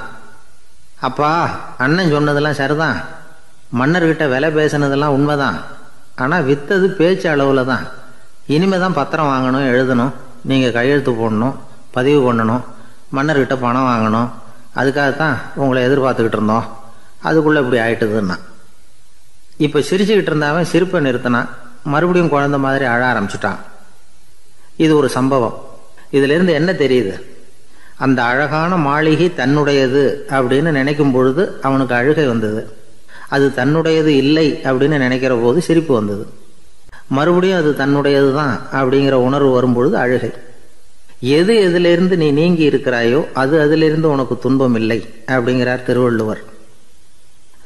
இந்த உடம்பு என்னுடையதில்லை அப்படிங்கிற உணர்வு வந்துட்டா அது ஒரு பெரிய நிலை. அந்த நிலை வரணும். எல்லாத்தையும் பயன்படுத்திக்கலாம், ஆனால் பற்றில் விழுந்துடக்கூடாது. உலகத்தில் இருங்கள், ஆனால் உலகத்தவராக இருக்காதீர்கள். உலகிற்குள் இருங்கள், உலகம் உங்களுக்குள் வந்துவிட அனுமதிக்காதீர்கள். விலகி இருங்கள், விழித்திருங்கள், மௌனமாய் பார்த்திருங்கள் அப்படிங்கிறது சான்றோர் கருத்து. செய்ய வேண்டிய கடமையிலிருந்து விலகி இருக்கிறவர்கள் நம்மகிட்ட நிறைய பேர் உண்டு. அப்படிப்பட்ட ஒருத்தர் டாக்டர்கிட்ட போனார். டாக்டர், நான் ஒரு கவர்மெண்ட் ஆஃபீஸில் வேலை பார்க்குறேன், எனக்கு ஒரே அசதியாக இருக்குது, என்னை சோதிச்சு பாருங்க, ஆலோசனை சொல்லுங்கள் ஏதாவதுன்னார். டாக்டர் அவரை பரிசோதனை பண்ணி பார்த்துட்டு சொன்னார், இதோ பாரு, உனக்கு இப்போ தேவைப்படுறது முழு ஓய்வு. நீ எவ்வளவு சீக்கிரமாக ஆஃபீஸுக்கு போறியோ அவ்வளவுக்கு உனக்கு நல்லது அப்படின்னாராம். ஒரே ஒரு ஊரில் ஒரு ராஜா இருந்தாராம். அவர் நிறைய சம்பாதிக்கணும்னு திட்டம் போட்டார். தனக்காக சம்பாதிக்கணும்னு நினைக்கல, தன்னுடைய நாட்டுக்காக சம்பாதிக்கணும் அப்படின்னு நினைச்சார். அரசாங்க கருவூலத்தில் கையிருப்பு குறைச்சலாக இருந்தது. மக்கள்கிட்ட வரி விதிச்சாகணும், வேற வழி இல்லை. ஆனாலும் அந்த ராஜா மக்கள் கஷ்டப்படக்கூடாது அப்படின்னு நினைக்கிறவர். மக்கள் வரியையும் கட்டணும், அதே நேரத்தில் அவங்க சிரமப்படவும் கூடாது. இதுக்கு தகுந்த மாதிரி ஒரு திட்டம் போட்டார். அது பிரகாரம் என்ன பண்ணார்னா, அந்த நாட்டில் ஒரு 3 பெரிய குளங்களை தோண்டினார். அது நிறைய தண்ணீரை நிரப்புனார். அதுக்கப்புறம் எங்கேயோ தேடி பிடிச்சி 3 விதமான மீன்களை கொண்டுகிட்டு வந்தார். அந்த 3 குளங்கள்லையும் விட்டார். அதை ஒவ்வொரு குளத்துலேயும் ஒவ்வொரு விதமான மீன்கள். அந்த மீன்களுக்கு அபூர்வமான ஒரு சக்தி உண்டு. அது எப்படின்னா, அந்த குளத்தில் குளிக்க வர்றவங்களுக்கு அந்த மீன்கள் கடிக்கும் பொழுது வலி ஏற்படுறதில்ல. அதுக்கு பதிலாக மகிழ்ச்சி நிறைந்த ஒரு இனிமையான உணர்வை அவங்க அனுபவிச்சாங்க. அது எப்படின்னா, இந்த முதல் குளத்தில் இருந்த மீன்களால் கடிக்கப்படும் பொழுது ஒரு விதமான இன்ப மயக்கத்தில் திளைச்சிருக்கிறது மாதிரி உணர்வு. இந்த 2வது குளம் இருக்க, அதில் இருக்கிற மீன் கடிச்சதுன்னு வைங்க, மக்களுக்கு எப்படி இருக்கும்னா, கால்களே தரையில் படாமல் அப்படியே ஆகாயத்தில் மிதக்கிறது மாதிரி ஒரு உணர்வு. அதை அனுபவிக்கிறாங்க. 3வது குளத்தில் இருக்கிற மீன் கடிச்சதுன்னா அவங்கெல்லாம் அப்படியே கோடீஸ்வரராக மாறிட்டதாக ஒரு உணர்வு. அதை அவங்களால அனுபவிக்க முடியுது. இப்படி ஒரு அபூர்வமான மீன் அது. அந்த 3 வகை. இப்படி இருந்தால் மக்கள் அந்த குளங்களில் குளிக்கிறதுக்கு ஆசைப்படாமல் இருப்பாங்களா? அதனால் கூட்டம் கூட்டமாக அலமோத ஆரம்பிச்சிட்டாங்க. ஒவ்வொரு குளத்தின் கரையிலேயும் கியூ வரிசையில் நிற்க ஆரம்பிச்சிட்டாங்க. அந்த நாட்டு மன்னர் என்ன பண்ணாருன்னா, ஒவ்வொரு குளத்தங்கரையிலையும் ஒரு ராஜாங்க அதிகாரியை உட்கார வச்சார். டிக்கெட்டை அடித்து கொடுத்தார். குளிக்க வர்றவங்க கிட்ட ஒரு குறிப்பிட்ட தொகையை கட்டணமாக வசூலிக்க ஆரம்பித்தார். அவ்வளவுதான். அரசாங்க கருவூலம் நிரம்ப ஆரம்பிச்சுட்டுது. ராஜாங்கத்துக்கு தேவையான பணம் கிடைச்சிட்டுது. இது ஒரு கதை. இதை பற்றி என்ன நினைக்கிறீங்க? அதாவது மக்களுக்கு சுமை தெரியாமலே வரி வசூல் பண்ணுறது நல்லது தானே அப்படின்னு நினைப்பீங்க. ஆனால் இன்றைக்கும் உலகத்தில் பல அரசாங்கங்கள் இதே மாதிரி 3 குளங்களை வெட்டி வச்சிருக்குது. மக்களும் அதில் குளிச்சுக்கிட்டு தான் இருக்கிறாங்க. அது எப்படிங்கிறீங்களா? அந்த முதல் குளம் தான் சினிமா தியேட்டர். அதில் குளிக்கிறவங்க தான் ஒரு விதமான இன்ப மயக்கத்தில் தெளிச்சிருக்கிறது மாதிரியான உணர்வை அனுபவிக்கிறவங்க. 2வது குளம் தான் சாராய கடை. இந்த குளத்தில் குளிக்கிறவங்க தான் கால்களே தரையில் படாமல் ஆகாயத்தில் மிதக்கிறது மாதிரி உணர்வை அனுபவிக்கிறவங்க. 3வது குளம் லாட்ரி டிக்கெட். இதில் குளிக்கிறவங்க தாங்கள் அப்படியே கோடீஸ்வரர்களா மாறினது மாதிரி ஒரு உணர்வு, அதை அனுபவிக்கிறவங்க. இன்றைக்கி பல நாடுகள் இந்த குளங்களை பயன்படுத்திக்கிட்டு தான் வராங்க. ஒரு பூவில் வண்டு உட்காருது. அதில் இருக்கிற தேனை வண்டு எடுக்குது. இந்த சமயத்தில் அந்த பூவுக்கு வலிக்குமா? அதுக்கு வலிக்கிறது இல்லை. அந்த பூவோட மலர்ச்சியும் வளர்ச்சியும் குன்றி போகிறதும் கிடையாது. ஒரு ராஜா மக்கள்கிட்ட வரி வசூல் பண்ணும் பொழுது மக்களுக்கு சிரமமும் தெரியக்கூடாது, அதே நேரத்தை அதனால் அவங்க வாழ்க்கையும் கெட்டு போயிடக்கூடாது. அது மாதிரி வரி வசூல் பண்ணணுமா. இது காளிதாசனின் ரகுவம்சத்தில் காணப்படுகிற ஒரு கருத்து. ஒரு சின்ன குழந்தை தவறுதலாக ஒரு 25 காசு நாணயத்தை மூழ்கி விட்டுது. காசு வயத்துக்குள்ளே போயிட்டுது. அந்த குழந்தையோட தாய் உடனே குழந்தைய தூக்கிட்டு ஆஸ்பத்திரிக்கு புறப்பட்டாங்க. அப்போ அந்த பக்கமாக ஒருத்தர் வந்தார் தெருவில். என்ன விவரம்னு கேட்டார். இவங்க சொன்னாங்க, குழந்தை காசை முழுங்கிட்டுது, அதுதான் அவசரமாக ஆஸ்பத்திரிக்கு தூக்கிட்டு ஓடுறேன் அப்படின்னாங்க. அவர் சொன்னார், கவலைப்படாதம்மா, உடனே இப்படி கொடுங்க குழந்தைய அப்படின்னு கையில் வாங்கினார். ஒரு கையில் அந்த குழந்தையோட கால் 2ஐயும் பிடிச்சி தலைகீழாக தூக்கி பிடிச்சார். இன்னொரு கையால் அந்த குழந்தையோட வயத்தில் குறிப்பாக ஒரு இடத்துல அப்படியே தேடி அந்த சுட்டு விரலால் ஒரு இடத்துல பொட்டுன்னு தட்டினார். உடனே காசு அந்த குழந்தையோட வாய் வழியாக வெளியில் விழுந்துட்டுது. காசை எடுத்துக்கிட்டு இந்தாங்கம்மா உங்கள் குழந்தை அப்படின்னார். ரொம்ப நன்றிங்க, நிச்சயமாக நீங்கள் ஒரு டாக்டராக தான் இருக்கணும், என்னுடைய யூகம் சரிதானே அப்படின்னாங்களாம் அந்த அம்மா. அதுக்கு அவர், இல்லைங்க, நான் ஒரு இன்கம் டேக்ஸ் ஆஃபீஸர், வருமான வரி அதிகாரி அப்படின்னு சொல்லிவிட்டு போனாராம். சில பேருக்கு தொட்டதெல்லாம் வெற்றியா முடியும், சில பேருக்கு தொட்டதெல்லாம் தோல்வியா முடியும். இதுல உள்ள ரகசியம் என்ன? அதை தெரிஞ்சுக்கணும்னா இந்த கதையை கேளுங்க. ஜப்பான்ல ஒரு பெரிய வீரர் இருந்தார். அவர் பேரு நொபுனாகா. அவர்கிட்ட இருந்த படை வீரர்கள் கொஞ்சம் பேர் தான். சிறிய படை பலத்தை வச்சுக்கிட்டு பெரிய பெரிய படைகளை எல்லாம் முறியடிச்சிருக்கிறார். அவர் அவ்வளவு சாமர்த்தியம் உள்ளவர். ஒரு தடவை எதிரி மீது படையெடுத்து போயிருக்கிறார். அப்போ அவருடைய படை வீரர்களுக்கும் தளபதிக்கும் ஒரு சந்தேகம் வந்துட்டுது. இந்த போர்ல நாம வெற்றி பெற முடியுமா அப்படிங்கிற சந்தேகம் இருந்தாலும் இதை எப்படி தலைவர்கிட்ட தெரிவிக்கிறது? ரொம்ப யோசனை பண்ணாங்க. கடைசியா கொஞ்சம் துணிச்சலை வரவழைச்சுக்கிட்டு மெதுவா கேட்டுட்டாங்க. அவர் பார்த்தார், சரி, அதை நாம முடிவு செய்ய வேணாம், புத்த விகாரத்துக்கு போயிட்டு வருவோம், பூவா தலையா போட்டு பாத்துருவோம், என்ன வருதோ அது பிரகாரம் செயல்படுவோம், என்ன சொல்றீங்க? ஏன்னா போருக்கு செல்லும் பொழுது முழு மனசோட போகணும், ஊசலாட்டம் இருக்கக்கூடாது அப்படின்னார். தளபதியும் படை வீரர்களும் சரின்னு ஒத்துக்கிட்டாங்க. உடனே அவங்க எல்லாரும் அங்க பக்கத்துல இருந்த கோயிலுக்கு போனாங்களாம். தலைவர் உள்ள போனார். எல்லாரும் ஆவலோட வெளியில காத்துக்கிட்டு இருக்கிறாங்க. ரொம்ப நேரத்துக்கு அப்புறம் அவர் வெளியில வந்தார். தளபதி, துணை தளபதிகள் எல்லாரையும் கிட்டத்துல கூப்பிட்டார். அவங்க முன்னிலையில ஒரு தங்க காசை எடுத்தார். இத பாருங்க, இப்ப பூவா தலையா போட்டு பாத்துருவோம். பூ வந்தா தோத்துருவோம், தலை வந்தா ஜெயிச்சிருவோம். அதனால பூ விழுந்தா போர் வேணாம், அதை தவிர்த்துருவோம். தலை விழுந்ததுன்னா போருக்கு போவோம். விதி இப்போ நம்ம கையில தான் இருக்கு. இங்க என்ன தீர்ப்பு கிடைக்குதோ அது பிரகாரம் நடப்போம் அப்படின்னு சொல்லிவிட்டு தங்க காசு சுண்டி போட்டார். அது அப்படி சுழன்று மேல போய் கணீர்னு தரையில வந்து விழுந்தது. எல்லாரும் ஆவலோடு அதை குனிஞ்சி பாக்குறாங்க. தலை விழுந்திருக்குது. ஒரே மகிழ்ச்சி, ஆரவாரம். அதுக்கப்புறம் அவங்களுக்கு சந்தேகம் வரவே இல்லை. அப்படியே உறுதியான ஒரு முடிவோட போருக்கு போனாங்க. வெற்றியோட திரும்பி வந்தாங்க. வெற்றி விழா நடக்குது. தளபதி பேசுறார், இந்த வெற்றியை காசுதான் முடிவு பண்ணிச்சு, அதனால விதியை வெல்ல யாரால முடியும் அப்படின்னார். சொல்லிவிட்டு உட்கார்ந்தார். அப்போ அந்த தலைவர் தன்கிட்ட இருந்த அந்த தங்க காசை எடுத்து ரகசியமா தளபதி கிட்ட கொடுத்தாராம். தளபதி அதை வாங்கி பாக்குறாரு. அந்த நாணயத்துல 2 பக்கமும் தலை தான் இருக்குது. இதுல இருந்து என்ன தெரியுதுன்னா, வெற்றியின் ரகசியம் என்னன்னா மன உறுதி தான். எதை செஞ்சாலும் மனக்குழப்பம் இருக்கக்கூடாது. எண்ணி துணிக கருமம், இது வள்ளுவர் வாக்கு. பரீட்சை ரிசல்ட் வர்ற சமயம் ஒரு பையன் ஒரு காசை சுண்டி போட்டு தலையா பூவா பாத்துக்கிட்டு இருந்தான். என்னப்பா பாஸா ஃபெயிலா பாக்குறியா அப்படின்னு கேட்டாங்க. பரீட்சை ரிசல்ட்டை பொறுத்த வரைக்கும் எனக்கு சந்தேகம் இல்லை சார் அப்படின்னா. அப்புறம் எதுக்கு இது அப்படின்னு கேட்டாங்க.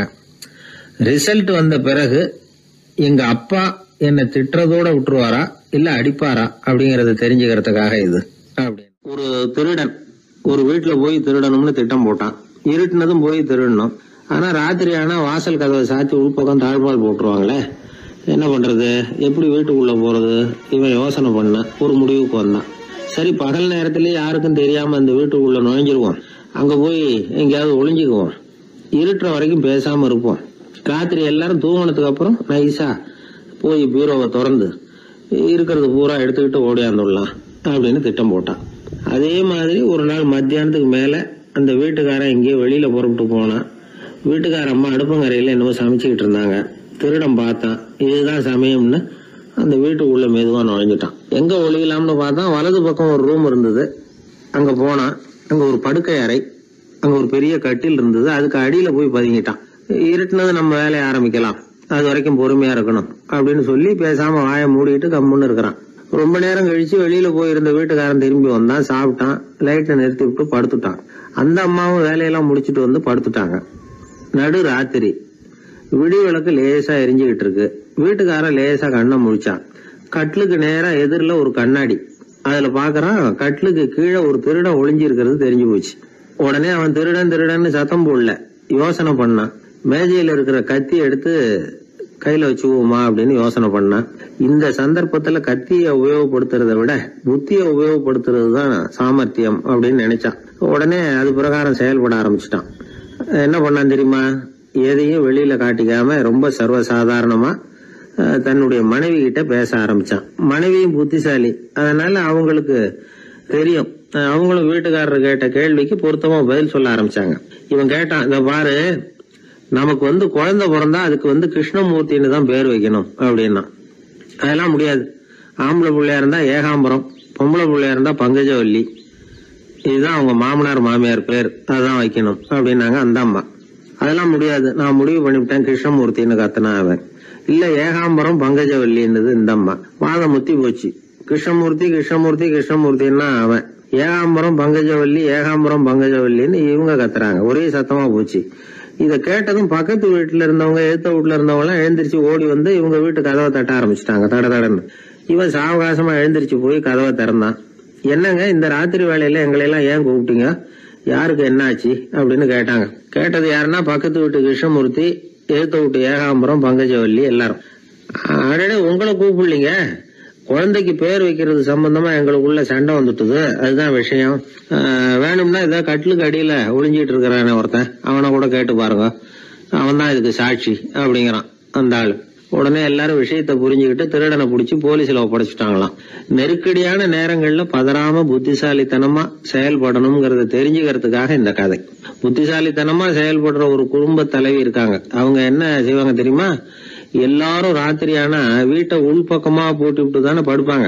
ஆனா அந்த அம்மா என்ன பண்ணுவாங்கன்னா, வீட்டை வெளிப்பக்கமா ஒரு பூட்டு போட்டு பூட்டி விடுவாங்க. எழுத்த வீட்டுக்காரங்க கிட்ட சொல்லி தினமும் இப்படி பூட்டி விட சொல்றது பழக்கம். ஏங்க அப்படி செய்யறீங்க, திருடன் சுலபமா உள்ளே வந்துடக்கூடாதுங்கிறதுக்காகவா அப்படின்னு கேட்டாங்க. இல்லைங்க, சுலபமா வெளியில போயிடக்கூடாதுங்கிறதுக்காக அப்படின்னாங்க. என்னங்க சொல்றீங்க அப்படின்னு கேட்டாங்க. ஆமாங்க, இவருக்கு அந்த பழக்கம் உண்டு அப்படின்னு தன்னுடைய வீட்டுக்காரரை காட்டினாங்க. பக்கத்து வீடுகள் பத்திரமா இருக்கணுங்கிறதுக்காக தன்னுடைய வீட்டை பூட்டி வைக்கிறது ஒரு பெரிய விஷயம் தானே. நாட்டுல நல்லவங்க ஒருத்தர் 2 பேர் இருக்கிறதுனால தாங்க மழையே பெய்யுது அப்படின்னு சொல்றது உண்டு. நல்லார் ஒருவர் உளரேல் அவர் பொருட்டு எல்லாருக்கும் பெய்யும் மழை. சில சமயம் ரொம்ப பேர் திடீர்னு நல்லவங்களா ஆயிடுவாங்க போல இருக்கு. அதனால தான் விடாம பேய் மழையா கொட்டி தீர்த்துடுது. எல்லாரும் நல்லவங்களாயிட்டா உலகமே தாங்காது போல இருக்க. அப்பப்போ ஒருத்தர் 2 பேர் நல்லவங்களாகணும், அப்பதான் சீரா மழை பெய்யும். மாதத்துக்கு 3 பேர் நல்லவங்களான மாதம் மும்மாரி பொழியும். இதெல்லாம் வேடிக்கை பேச்சு. இப்போ இதெல்லாம் ஒரு பக்கம் இருக்கட்டும். இப்போ விஷயத்துக்கு வருவோம்.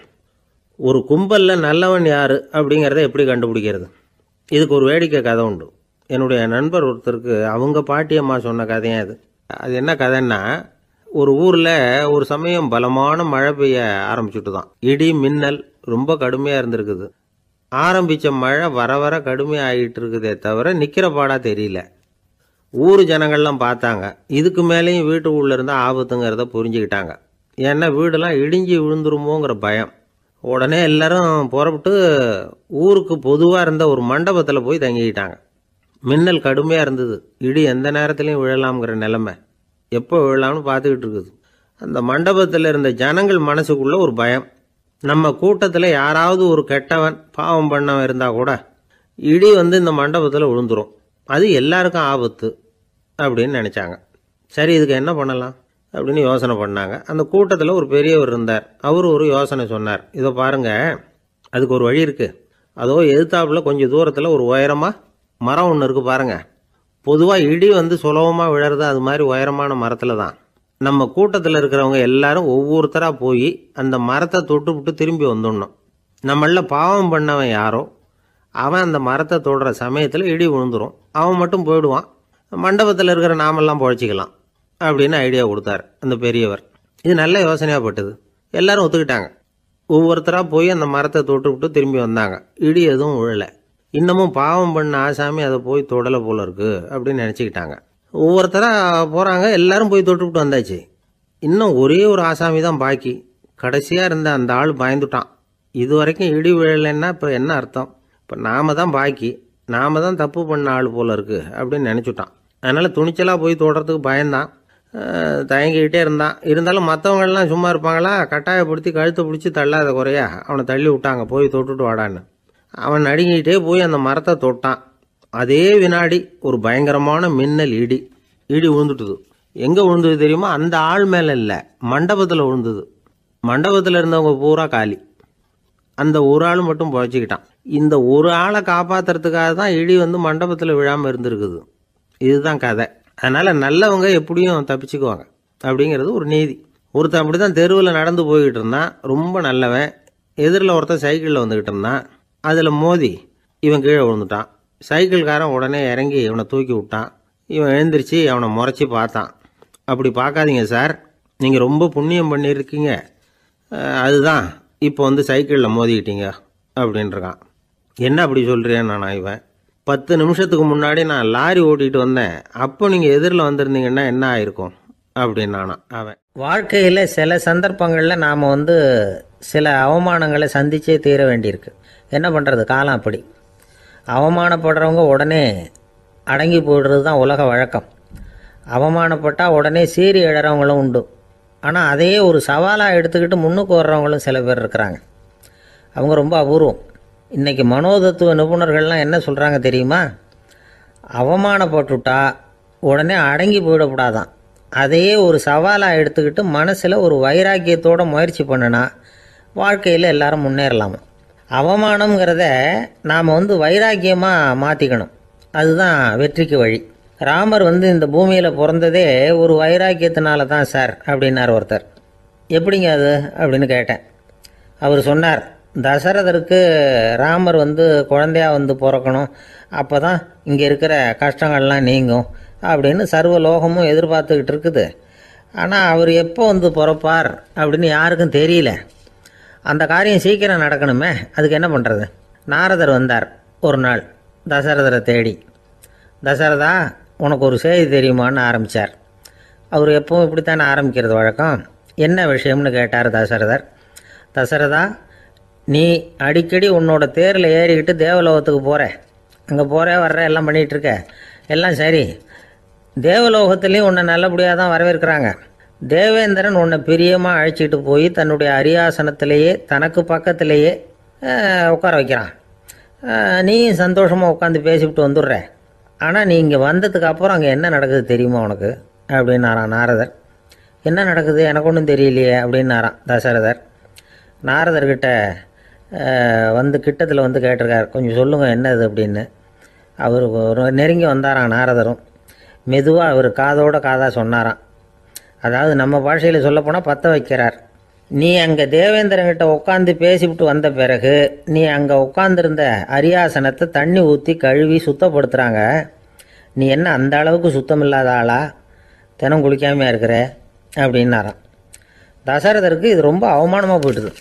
அப்படியே செய்கிறாங்க அப்படின்னாராம். ஆமாம், நீ வேணும்னா நான் சொல்கிறது உண்மையா இல்லையா அப்படின்னு சோதனை பண்ணி பார்த்துக்கோ அப்படின்னாராம் நாரதர்.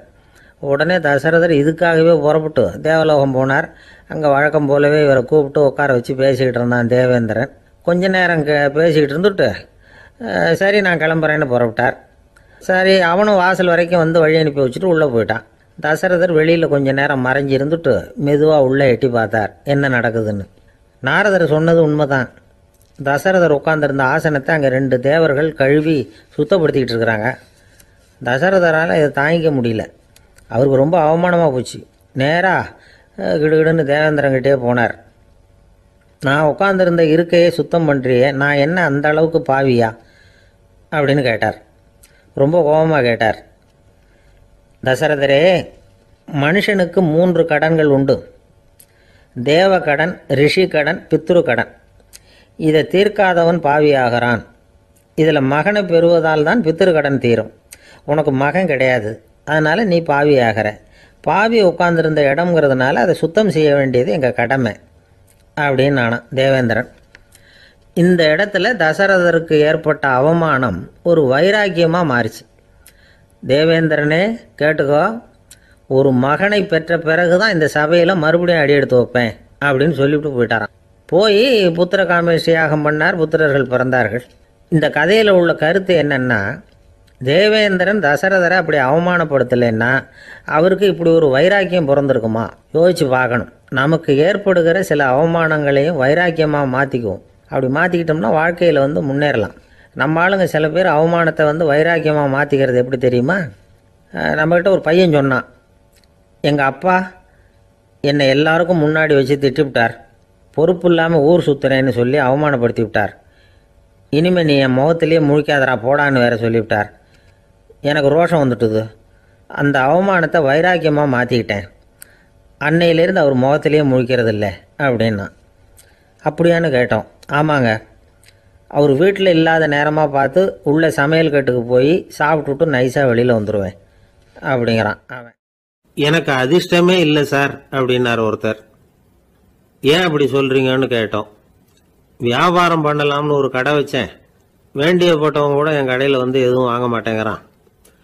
எல்லாரும் அடுத்த கடைக்கு தான் போகிறான் அப்படின்னு சொல்லி ரொம்ப அழுத்துக்கிட்டார். இதுக்கு போய் அதிர்ஷ்டம் இல்லைன்னு சொல்லாதீங்க. வாடிக்கையாளர்களை வந்து கவர்றது எப்படிங்கிறது உங்களுக்கு தெரியல, அதுதான் குறை அப்படின்னும். சார், உங்களுக்கு தெரிஞ்ச அந்த ரகசியத்தை எனக்கும் கொஞ்சம் சொல்லி கொடுங்களேன் அப்படின்னார். சரி, உங்கள் காதை இப்படி கொடுங்க அப்படின்னு சொல்லி அது சம்பந்தமாக பெரிய வல்லுநர்கள் சொல்லியிருக்கிற கருத்துக்களை அவர்கிட்ட சொல்ல ஆரம்பித்தோம். அதாவது இந்த வாடிக்கையாளர்களை கவர்றதுக்கு வல்லுநர்கள் பல ஆலோசனைகளை ஏற்கனவே சொல்லி வச்சிருக்கிறாங்க. அது சம்பந்தமாக அனுபவப்பட்டவங்க, அதை தெரிஞ்சு வச்சுக்கணும். அதாவது கடை வச்சிருக்கிறவங்க எல்லாரும் இதை கொஞ்சம் காதில் வாங்கி வச்சுக்கணும். எதை இப்போ சொல்ல போகிறத. எப்பவும் பணத்தை சம்பாதிக்கிறதுலேயே குறியாக இருக்கக்கூடாதான். அதை விட முக்கியமாக நீங்கள் சம்பாதிக்க வேண்டியது வாடிக்கையாளர்களுடைய மன நிறைவு. வர்றவங்க திருப்தியோடு போகணும், அது முக்கியம். அதில் கவனமாக இருக்கணும். கடைக்கு வர்ற ஒருத்தர் ஏதாவது ஒரு குறை சொல்கிறாருன்னு வச்சுங்க, அதை வந்து அலட்சியப்படுத்தக்கூடாது. ரொம்ப அக்கறையோடு அதை காது கொடுத்து கேட்கணும். அப்படியா சார், அதை நான் அவசியம் கவனிக்கிறேன் அப்படின்னு சொல்லணும். ஒருத்தர் வரார், சார் நேற்றுக்கு உங்கள் கடையில் இதை நான் வாங்கிட்டு போனேன், வீட்டில் இது வேணான்னு சொல்லிவிட்டாங்க, அது திருப்பி கொடுக்கறதுக்காக தான் வந்திருக்கிறேன் அப்படின்னு சொல்லி திருப்பி கொடுக்குறார். உடனே நீங்கள் வந்து முகம் சுளிக்கக்கூடாது, எரிச்சல் படக்கூடாது. வழக்கம் போல் நிதானமாக முகம் அலர்ச்சியோடு அதை திருப்பி வாங்கிக்கணும். இவ்வளவு ரூபாய்க்கு சாமான் வாங்கினா இந்த ஸ்பூன் அன்பளிப்பு, இப்படி ஏதாவது கொடுக்கலாம். பண்டிகை காலங்கள்லேயும் பொருள்கள் வாங்குறவங்களுக்கு இப்படி ஏதாவது பொருத்தமாக ஒரு அன்பளிப்பு கொடுக்கலாம். நீங்கள் கொடுக்கறது ஒரு சர்வசாதாரணமான பொருளாக இருந்தால் கூட அது வாங்குற ஒரு மனசில் ஒரு மகிழ்ச்சியை ஏற்படுத்தும். எதுவும் உங்களால் கொடுக்க முடியலன்னா உங்கள் முகம் நிறைஞ்ச சிரிப்பையாவது கொடுங்க, அது போதும். உங்கள் கடையில் இல்லாத ஒரு பொருளை வாடிக்கையாளர் வந்து கேட்குறார், உடனே இல்லைன்னு முகத்தில் அடிச்சது மாதிரி சொல்லிடக்கூடாது. கொஞ்சம் உட்காருங்க சார் அப்படின்னு சொல்லி உங்க பணியாளர் யாரையாவது அனுப்பி வெளியில இருந்து வாங்கிட்டு வர சொல்லி அவர்கிட்ட கொடுக்கலாம். சில பேர் உங்க கடைக்கு வரும்பொழுது அவங்க வீட்டு குழந்தைகளையும் கூப்பிட்டுக்கிட்டு வர்றாங்கன்னு வைங்க. நீங்க என்ன செய்யணும்னா அந்த குழந்தைகளை முதல்ல கவனிக்கணும். அது கன்னத்தை கிள்ளணும், அதுகிட்ட விளையாடணும், அதுக்கு ஏதாவது மிட்டாய் பிஸ்கட் எதையாவது கொடுத்து அது கவனத்தை கவரணும். அதுக்கப்புறம் பெரியவங்களை கவனிக்கலாம்.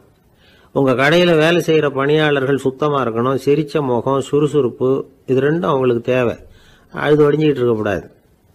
அப்புறம் இன்னொரு விஷயம், அதிகமா பொருள் வாங்குற ஒருத்தர்கிட்ட அதிக மரியாதையாகவும் குறைச்சலா பொருள் வாங்குறவர்கிட்ட வேற விதமாகவும் நடந்துக்க கூடாது.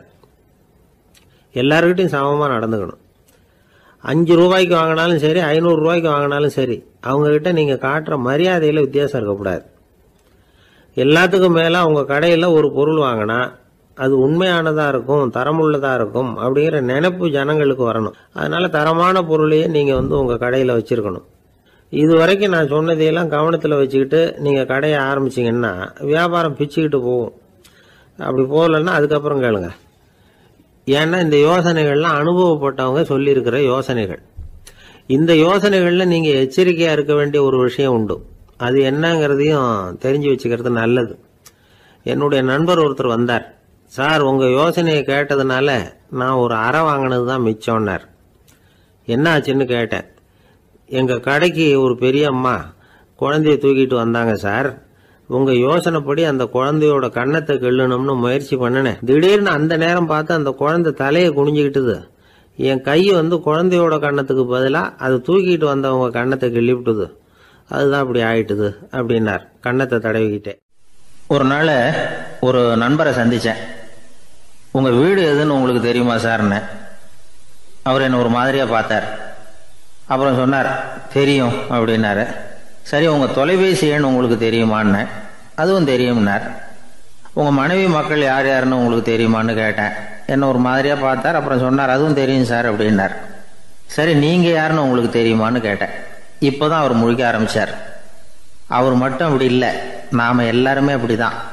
எதிரில் நிக்கிறது யாருங்கிறது தெரியும், நாம யாருன்னு நமக்கு தெரியாது. உண்மையிலேயே நாம யார்? இந்த கேள்விக்கான பதில தான் வாழ்க்கை பூரா நாம தேடிட்டு இருக்கிறோம். புத்தர் என்ன சொல்றாரு தெரியுமா? நீங்க கடவுளை பத்தி கவலைப்பட தேவையில்லை, உங்களை பத்தின கவலை உங்களுக்கு இருந்தா போதும் அப்படிங்கிறார். நான் யார், எனக்கு ஏன் இந்த கவலை அப்படின்னு உங்களை நீங்களே கேட்டுக்குங்க அப்படிங்கிறார். நாம ஏன் கடவுளை படைச்சோம்? அது ஒரு நழுவல் முயற்சியாம். அதாவது தன்னிடமிருந்து தானே தப்பிக்கிற ஒரு முயற்சியாம். இப்படிதான் அதை சொல்றாங்க அறிஞர்கள்லாம். மக்கள் பொய்யான பிரச்சனைகள்ல ஆர்வமா இருக்கிறாங்க. அதுக்கு தீர்வு காணவும் முயற்சி பண்றாங்க. கடவுளை பத்தி விவாதிக்க எல்லாருக்கும் விருப்பம். தன்னுடைய சுயம் பற்றிய பிரஜையே இருக்கிறது இல்ல. ஆகக்கூடிய விஷயம் என்னன்னா, கடவுள் சமாளிப்புக்கு பயன்படுத்தப்படுகிறார். மனவியல் என்ன சொல்லுது தெரியுமா? கடவுள், சொர்க்கம், மறுபிறவி இதை பத்தி எல்லாம் பேச ஆரம்பிக்கிறவங்க யார் தெரியுமா? போருக்கு போறவன், துன்பத்துல சிக்கி கஷ்டப்படுறவன், நோய் படுக்கையில விழுந்தவன், இவங்க தான். நாம அனுபவத்திலே பார்க்குறோமே இதையெல்லாம். கடவுளை துணைக்கு கூப்பிடுறவங்க யாருன்னு கவனிச்சு பாருங்க. பரீட்சை எழுத போறவன், வேலை தேடி அலையிறவன், பண நெருக்கடியில் இருக்கிறவன், விபத்துல சிக்கிக்கிட்டவன், இவங்கெல்லாம் தான். தேர்வில் வெற்றி பெற்றதும் அவரை துணைக்கு கூப்பிடுறது இல்லை, வேலை கிடைச்சதும் அவர் துணை தேவைப்படுறதில்லை. ஏன் இப்படி? கொஞ்சம் யோசனை பண்ணி பாருங்க. துன்பம் வருகிற போது அந்த துன்பத்தை தவிர்க்க வேண்டிய நிலையில அதிலிருந்து நழுவி போறதுக்காக பிரார்த்தனை தேவைப்படுது. எல்லாம் நல்லபடியா நடக்கிறப்போ பிரார்த்தனை செய்யறது இல்லை. புத்தருடைய வழி என்ன தெரியுமா? அந்த வழியில கடவுளும் கிடையாது, பிரார்த்தனையும் கிடையாது. புத்தர் செய்தது இதைத்தான். அதாவது கடவுள்கிட்ட இருந்து மனிதனையும், மனிதன் கிட்ட இருந்து கடவுளையும் அவர் விடுவித்தார். புத்த மதம் என்ன சொல்லுது தெரியுமா? கடவுள் பிரச்சனை அல்ல, மனிதன் தான் உண்மையான பிரச்சனை அப்படின்னு சொல்லுது. உங்களை நீங்க நல்லா தெரிஞ்சுக்கிட்டா போதும், நீங்களே கடவுள் ஆயிடுவீங்க அப்படிங்கிறது தான் புத்த மதம். அதனால நமக்கு தேவை உள்முக பயணம். நான் யார் அப்படிங்கிற கேள்வியோட உள்ள போகணும். அங்க போனாதான் தெரியும் நான் அப்படின்னு அங்க யாருமே இல்லைங்கிறது. இதெல்லாம் புத்தர் சொல்லுகிற ஒரு தத்துவம். தத்துவம்னு சொன்னாவே நமக்கெல்லாம் அதை புரிஞ்சுக்கிறது கஷ்டம்தான். நம்ம பொறுத்த வரைக்கும் தத்துவம்ங்கிறதுல 2 வகை உண்டு. ஒன்று தத்துவம், இன்னொன்று மகா தத்துவம். தத்துவம்னா என்ன தெரியுமா? கேட்குறவங்களுக்கு புரியப்படாது, அதுதான் தத்துவம். மகா தத்துவம் என்னன்னா சொல்றவங்களுக்கும் புரியப்படாது. அந்த வகையில் பார்த்தா இன்று ஒரு தகவலும் ஒரு மகா தத்துவம் தான். ஒரு காடு நல்ல மரம்லாம் செழிச்சு இருந்தது. அப்படிப்பட்ட காட்டில் ஒரு சாது இருந்தார். அவர் எப்படின்னா எப்பவும் ஒரு மரத்தடியில் உட்காந்துருப்பார். ஏன்னா அவருடைய இருப்பிடமே அதுதான். அவர் என்ன பண்ணுவார், 3 கல் வச்சுருந்தார். செங்கல் மாதிரி இருக்கும், ஆனால் அதை விட கொஞ்சம் பெருசாக இருக்கும். எதுக்கு அந்த 3 கல்லுன்னா அதுதான் அவருடைய படுக்கை. அதாவது தூங்குறப்ப ஒரு கல்லை தலைக்கு கீழே வச்சுக்குவார், இன்னொரு கல்லை இடுப்புக்கு கீழே வச்சுக்குவார், இன்னொரு கல்லை காலுக்கு கீழே வச்சுக்குவார். உடம்பை ஒரு அப்படியே ஒரு தகட்டால் மூடிக்குவார், அப்படியே தூங்கி போடுவார். மழை பெய்யுதுன்னு வச்சுங்க, அவர் உடம்பு 3 கல் மேலே இருக்குதா, அதனால் தண்ணி அடியில் ஓடி போடும், உடம்பு நனையாது. மேலே தகடு இருக்கிறதுனால மழையும் உடம்புல படாது.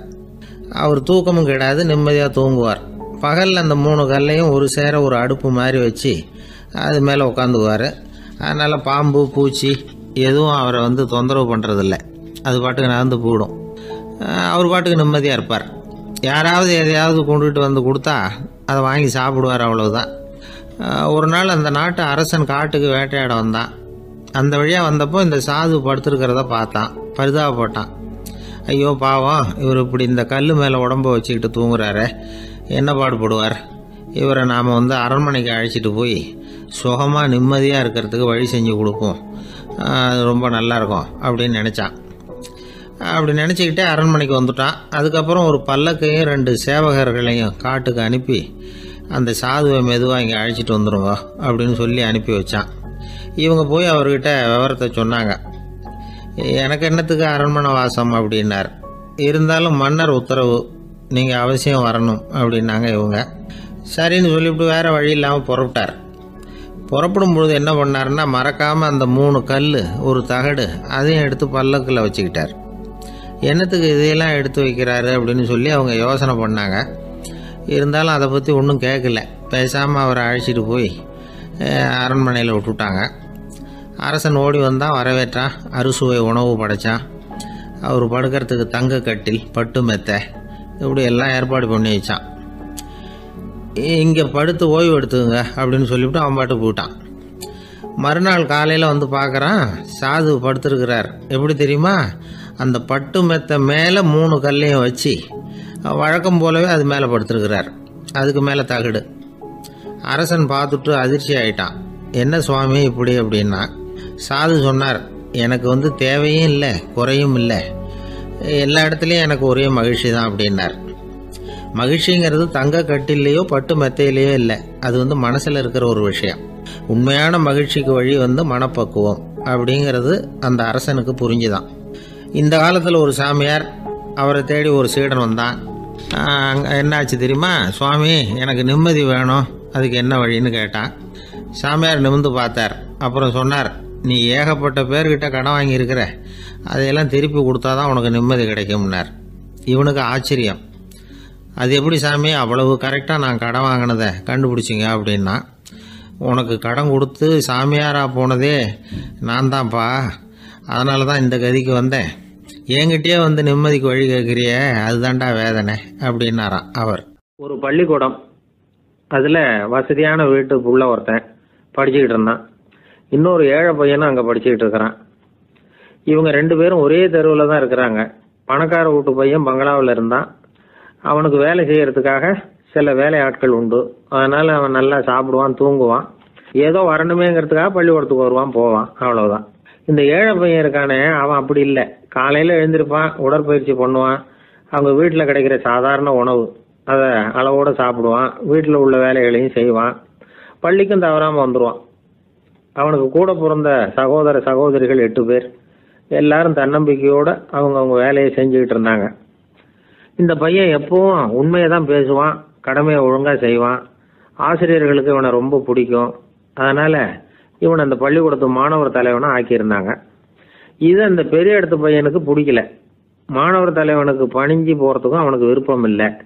ஒரு நாள் வகுப்பில் ஆசிரியர் எல்லா மாணவர்களுக்கும் ஒரு வேலை கொடுத்தார். எல்லாரும் அதை சுறுசுறுப்பாக செஞ்சுக்கிட்டு இருக்கிறாங்க. இவன் மட்டும் சோம்பலாக உட்காந்துருக்கிறான். ஆசிரியர் அந்த பக்கமாக வந்தார், இதை பார்த்துட்டார். உடனே மாணவர் தலைவனாக இருக்கிற அந்த ஏழை பையனை கூப்பிட்டார்.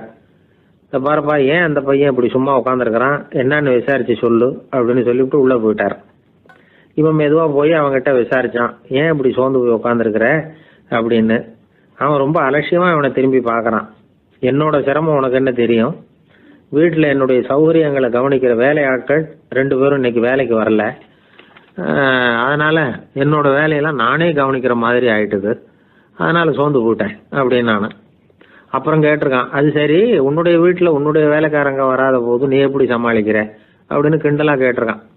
அதாவது இவன் ஏழைங்கிறதையும் இவன் வீட்டில் வேலை செய்யறதுக்கு யாரும் இல்லைங்கிறதையும் இப்படி சொல்லி கிண்டல் பண்ணுறான். இந்த ஏழை பையனுக்கு இது புரிஞ்சுது, மனசு வேதனை போட்டுது. இருந்தாலும் வெளியில் காட்டியாமல் சிரிச்சுக்கிட்டே சொன்னானா, எனக்கு அந்த கவலையே கிடையாது, என்னுடைய உதவிக்கு நான் நினைச்ச உடனே என்னுடைய காரியத்தை செய்யறதுக்கு 8 பேர் எப்பவும் தயாராக இருப்பாங்க அப்படின்னு நான். இவன் இப்படி சொன்னதும் அவனுக்கு ஒரு மாதிரி ஆயிட்டு தான், தலையை குனிஞ்சுக்கிட்டே போயிட்டான். உள்ளே உட்காந்துருந்த ஆசிரியர் காதில் இது விழுந்தது. உடனே இந்த ஏழை பையனை உள்ளே கூப்பிட்டு போனாரு, கேட்டாரு, என்னப்பா அப்படி சொல்ற, இவன் பொய் சொல்ல மாட்டாங்கிறது அவருக்கு தெரியும், அவனை சமாளிக்கிறதுக்காக இப்படி ஒரு பொய்யை சொல்லியிருப்பாங்கிறதையும் அவரால் ஏற்றுக்க முடியல. ஏன்பா நீ நினைக்கிற காரியத்தை செய்ய 8 பேர் தயாராக இருக்கிறதா சொன்னிய, உன்னுடைய சகோதர சகோதரிகளை குறிப்பிட்டு அப்படி சொன்னியா அப்படின்னு கேட்டார். இல்லைங்க ஐயா, நான் அவங்கள குறிப்பிட்டு அப்படி சொல்லலைன்னா. அப்படின்னா பொய் சொன்னியா, இந்த சின்ன விஷயத்துக்கு அப்படி பொய் சொல்லலாமான்னார். ஐயா நான் பொய்யும் சொல்லலைன்னா. இவன் அப்படின்னா நீ சொன்னதுக்கு என்ன அர்த்தம்னார். இப்போ அந்த பையன் சொல்றான், ஐயா நான் நினைக்கிறத செய்து முடிக்க என் கூட இருக்கிற அந்த 8 பேர் யாருன்னா 2 காலு 2 கை வாய் மூக்கு கண்ணு காது ஆக மொத்தம் 8. இவங்க தான் இந்த வேலை ஆட்கள். நான் சொல்றதை செய்யறதுக்கு, நான் சொல்றதை கேட்கறதுக்கும் செய்யறதுக்கும் அவங்க எப்பவும் தயாரா இருக்காங்க. அந்த அளவுக்கு என்னுடைய பயிற்சிகள் பழக்க வழக்கங்கள் மூலமா அவங்கள நல்ல நிலைமையில வச்சிருக்கிறேன் அப்படின்னா. இந்த கதையை சுவாமி சின்மயானந்தர் சொல்றது வழக்கம். இயற்கை நமக்கு கொடுத்திருக்கிற வேலையாட்கள் இந்த 8, இவங்களை நல்ல முறையில வச்சிருந்து வேலை வாங்க வேண்டியது நம்முடைய கடமை. அந்த கடமையை ஒழுங்கா செஞ்சுக்கிட்டு வந்தா வாழ்க்கையில வெற்றி நிச்சயம், இல்லைன்னா குழப்பம்தான். புத்தி சரியா இல்லைன்னா இந்த வேலையாட்கள் நாம சொல்றதை கேட்க மாட்டாங்க. ஒருத்தன் குடி போதையில தள்ளாடி தள்ளாடி போய் ஒரு மரத்துல முட்டிக்கிட்டானான். தலையில கட்டு போட்டுக்கிட்டு மறுநாள் வந்திருக்கான். ஏன்டா இப்படி பண்றேன்னு கேட்டிருக்காங்க. நான் ஒதுங்கி போன்னு தான் சொன்னேன், அது கேட்கல அப்படின்றான். எது கேட்கல, உன்னோட காலா அப்படின்னு கேட்டிருக்காங்க. இல்லைங்க அந்த மரம் அப்படின்னு. நான் எப்படின்னா ஒரு 600 வருஷத்துக்கு முன்னாடி மனுஷனுக்கு இருந்த நெருக்கடி இருக்கு பாருங்க. ஒரு 600 வருஷத்துக்கு முன்னாடி மனுஷனுக்கு எவ்வளவு நெருக்கடி இருந்ததோ அது போல் 40 பங்கு இப்போ அதிகமாகிட்டு தான் கண்டுபிடிச்சி சொல்லியிருக்கிறாங்க. அவ்வளவு நெருக்கடிக்கு மத்தியில் நாம் வாழ்ந்துக்கிட்டு இருக்கிறோம். ஒரு 600 வருஷத்துக்கு முன்னாடி என் தலையில் 1 கிலோ வச்சுக்கிட்டு நின்னேன்னு வைங்க, இப்போ 40 கிலோ வச்சுக்கிட்டு நிற்கிறேன். அப்படி ஒவ்வொரு மனுஷனுக்கும் வாழ்க்கையில் நெருக்கடி அதிகமாக போச்சு. இப்போ இந்த நெருக்கடியில் முன்னாடிலாம் யாரோ ஒருத்தர் தான் தியானம் பண்ணுவாங்க. தியானம்னா ஒருத்தர் 2 பேர் காட்டுக்கு போய் தியானம் பண்ணிகிட்டு இருப்பாங்க 600 வருஷத்துக்கு முன்னாடி. இப்போ வீட்டுக்கு வீடு தியானம் நடக்குது. ஏன்னா அந்தளவுக்கு வாழ்க்கையில் ஒரு நிம்மதி வேணும் அப்படின்னு சொல்லி பண்ணிட்டாங்க. அதுக்கு தான் இயற்கை கொடுத்துருக்கிற ஒரு இயற்கையான வைத்தியம்தான் சிரிப்புங்கிறது. இதை பற்றி பெரியவங்கள்லாம் இப்போ ஆராய்ச்சி பண்ணிகிட்டு இருக்கிறாங்க. சிரிப்புங்கிறது நாம் பிறந்து ஒரு 6 மாதத்தில் தான் முதல் தடவையாக விவரமாக சிரிக்க ஆரம்பிக்கிறோமா. நம்ம பிறந்து 6 மாதத்துக்கு, அதாவது முதல் தடவை சிரிக்க ஆரம்பிக்கிறது ஒரு 6ஆவது வாரம், 1.5 மாதத்தில் தான் குழந்தை வந்து விவரமாக சிரிக்க ஆரம்பிக்குது. அப்புறம் அப்படியே சிரிக்க ஆரம்பிக்கிறோமா. அதையெல்லாம் இப்போ கணக்கு எடுத்துருக்குறாங்க. ஒரு குழந்தை ஒரு நாளைக்கு 200 தடவை சிரிக்குதான் ஒரு குழந்தை. பெரியவங்கள்லாம் 15 தடவை சிரிக்கிறாங்களாம். 200 தடவை சிரிச்சுக்கிட்டு இருந்த நாம் அப்படியே குறைஞ்சி 15 ஆகிட்டு. அதனால தான் இருதய நோயெல்லாம் வருது, ஹார்ட் அட்டாக்லாம் வருதுன்னு கண்டுபிடிச்சிருக்கிறாங்க. 200 சிரிப்புக்கு வந்து அது வந்து இயல்புத்தன்மை, மனுஷனுடைய இயல்புத்தன்மை சிரிக்கிறது. அதுக்கு ஜோக்கே தேவைப்படாது. ஆனால் இப்போ காலங்காலமாக நாம் என்ன போதிக்கப்பட்டு வந்திருக்கிறோம்னா, சிரிப்புங்கிறது ஒரு பாவமான செயல். ஒரு முதலாளிக்கு முன்னாடி தொழிலாளி சிரித்தா மரியாதை குறைச்சல், ஒரு கணவனுக்கு முன்னாடி மனைவி சிரித்தா மரியாதை குறைச்சல், அது மாதிரி ஒரு வாத்தியாருக்கு முன்னாடி பையன் சிரித்தா மரியாதை குறைச்சல், ஒரு ஆஃபீஸருக்கு முன்னாடி பியூனு சிரித்தா மரியாதை குறைச்சல், இப்படின்னு சொல்லி சிரிப்புங்கிறது ஏதோ மரியாதை குறைவான செயல்னு காலங்காலமாக நாம் போதிக்கப்பட்டு வந்திருக்கிறோம். இப்போ மரபு ரீதியாகவே அந்த சிரிப்பு வந்து நம்மகிட்ட சிறைப்பட்டு தான், அடங்கி போச்சு. அந்த சிறைப்பட்டிருக்கிற சிரிப்பை வெளியில் கொண்டு வர்றதுக்கு தான் ஜோக்குன்னு ஒரு சாவியை போட வேண்டியிருக்கு. வேறு இந்த ஜோக்குக்கும் சிரிப்புக்கும் சம்மந்தம் இல்லை. அதை ஏற்கனவே இருக்கிறத வெளில கொண்டு வரதுக்கு ஒரு சாவி மாதிரி உபயோகப்படுதுன்னு இப்போ அதை பற்றி ஆராய்ச்சி பண்ணுறவங்களாம் சொல்கிறாங்க. ஏன்னா சிரிப்புக்கு ஜோக்கு தேவைப்படாது. இப்போ ஒரு குழந்தை தொட்டிலில் படுத்துருக்குன்னு வைங்களேன், குழந்தை தொட்டிலில் இருக்குது, அது முகத்துக்கிட்ட போய் ஒரு கிளுகிழுப்பை ஆட்டுங்க சிரிக்கும். அந்த கிளுகிழுப்பை சத்தமே சிரிக்க வைக்கிறதுல அதுதான் மனுஷனுடைய இயல்புத்தன்மை. அது என்ன ஜோக்கா? அது சத்தம். ஒரு கிளுகிழுப்பையை கொண்டு போய் குழந்தை முகத்துக்கிட்ட ஆட்டினா சிரிக்குதே, அதுதான் இயல்புத்தன்மை. அதே கிளுகிழுப்பையை ஒரு தாத்தா மூஞ்சிக்கிட்ட ஆட்டுங்க, கோவம் வந்துடும், அடிக்க வருவார். என்னடா விளையாட்டு இது அப்படிம்பார். ஏன்னா அவர் சிரிச்சுக்கிட்டு இருந்தவர், அப்படி இருந்தவர் ஒரு காலத்தில். ஒரு கிளுகிழுப்பைக்கு சிரித்தவர் ஒரு காலத்தில் இப்போ கோவப்படுறாருன்னா அந்த அளவுக்கு நம்ம மாறி போயிட்டே வந்துக்கிட்டு இருக்கிறோம். அதனால் அந்த இயல்புத்தன்மை மாறாமல் இருக்கணுங்கிறது ரொம்ப முக்கியம். அதுக்காக எல்லோரையும் குழந்தையாக்க முடியாது. மனுஷன் எல்லோரும் இனிமேல் வயசுங்கிறது கூட ஆகிட்டே தான் இருக்கும். அதுக்காக குறைச்சிக்கிட்டே போக முடியாது. அதுக்கு யாராவது மருந்து கண்டுபிடிச்சாதான் உண்டு. ஆனால் ஒருத்தர் மருந்து கண்டுபிடிச்சாராம், சொல்லுவாங்க. ஒரு டாக்டர் ஒரு மாத்திரை கண்டுபிடிச்சாராம். ஒரு மாத்திரை சாப்பிட்டா ஒரு வயசு குறையும், ஒரு மாத்திரை சாப்பிட்டா ஒரு வயசு குறையும் அப்படின்னு ஒரு மாத்திரையை கண்டுபிடிச்சிருக்காரு. ஒரு பாட்டி அம்மா, 90 வயசு பாட்டி, அது போயிருக்கு. அதே டாக்டர்கிட்ட போய், ஐயா எனக்கு ஒரு பாட்டில் மாத்திரை கொடுங்க, இந்த வயசு குறையிற மாத்திரை அப்படின்றது. அவர் ஒரு பாட்டில் கொடுத்தாரு மாத்திரை. பாரும்மா பாட்டியம்மா, ஒரு மாத்திரை சாப்பிட்டா ஒரு வயசு குறையும், எடுத்துகிட்டு போகணும்னு கொடுத்துருக்காரு டாக்டர்.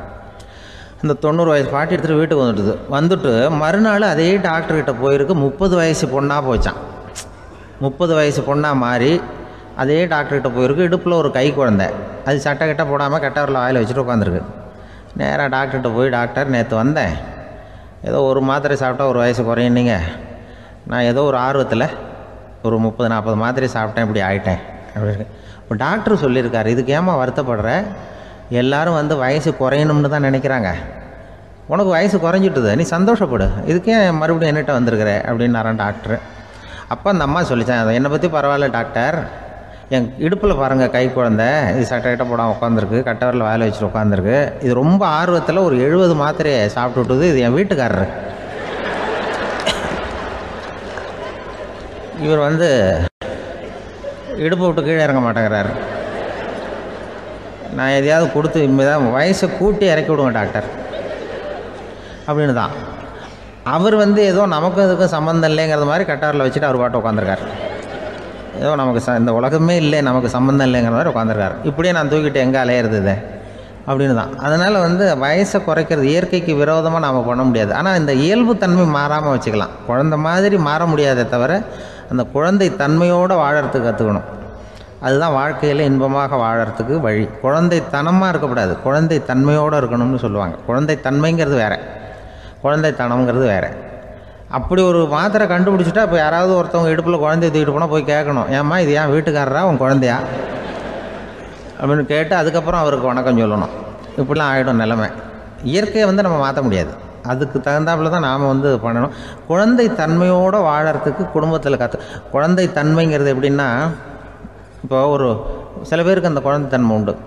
ஒரு வீட்டில் ஒரு புள்ள படுத்துருக்கு, அம்மா எழுப்புறாங்க, காலேஜுக்கு நேரமாச்சு எழுந்திரிப்பா, காலேஜுக்கு நேரமாச்சு எழுந்திரிப்பா அப்படின்ட்டு. அந்த அம்மா அந்த புள்ள சொல்லியிருக்கு, ஐயோ எனக்கு காலேஜுக்கு போகிறதுக்கே பிடிக்கலம்மா, என்னை தொந்தரவு பண்ணாத, காலேஜுக்கு போகிறதுக்கு எனக்கு பிடிக்கல அப்படின்னு தான். அப்போ அந்த அம்மா சொல்லியிருக்கு, ஏன் உனக்கு காலேஜுக்கு போகிறதுக்கு பிடிக்கல, கல்லூரிக்கு போகிறதுக்கு, அதுக்கு 2 காரணம் சொல்லு அப்படின்னு இருக்கா. அப்போ அந்த புள்ள சொல்லிச்சான், ஏன் பிடிக்கலன்னா, கல்லூரியில் இருக்கிற வாத்தியாருக்கும் என்னை பிடிக்க மாட்டேங்குது, ஆசிரியர்களுக்கும். 2வது காரணம், கல்லூரியில் படிக்கிற மாணவர்களுக்கும் என்னை பிடிக்கல, அதனால் நான் காலேஜுக்கு போக மாட்டேன்ற குழந்தை புள்ள சொல்லியிருக்கு. அம்மா அப்படிலாம் நீ இதுக்காக போகாமல் இருக்கக்கூடாது, நீ போய் தான் ஆகணும் அப்படின்னு பிடிவாதமாக அந்த அம்மா பிள்ளைய எழுப்புனாங்களாம். சரி நான் எதுக்கு காலேஜ் போகணும்னு சொல்கிறேன், அதுக்கு நீ 2 காரணம் சொல்லு அப்படின்னு தான் அந்த புள்ள. அப்போ அந்த அம்மா சொன்னாங்களாம், நீ ஏன் காலேஜுக்கு போகணும்னா, முதல் காரணம் உனக்கு வயசு 52, 2வது காரணம் நீ தான் பிரின்சிபால் அப்படின்னு தான். என்ன இருந்தாலும் அவங்க அம்மாவுக்கு அது புள்ள தானே, அதுதான் குழந்தை தன்மைங்கிறது.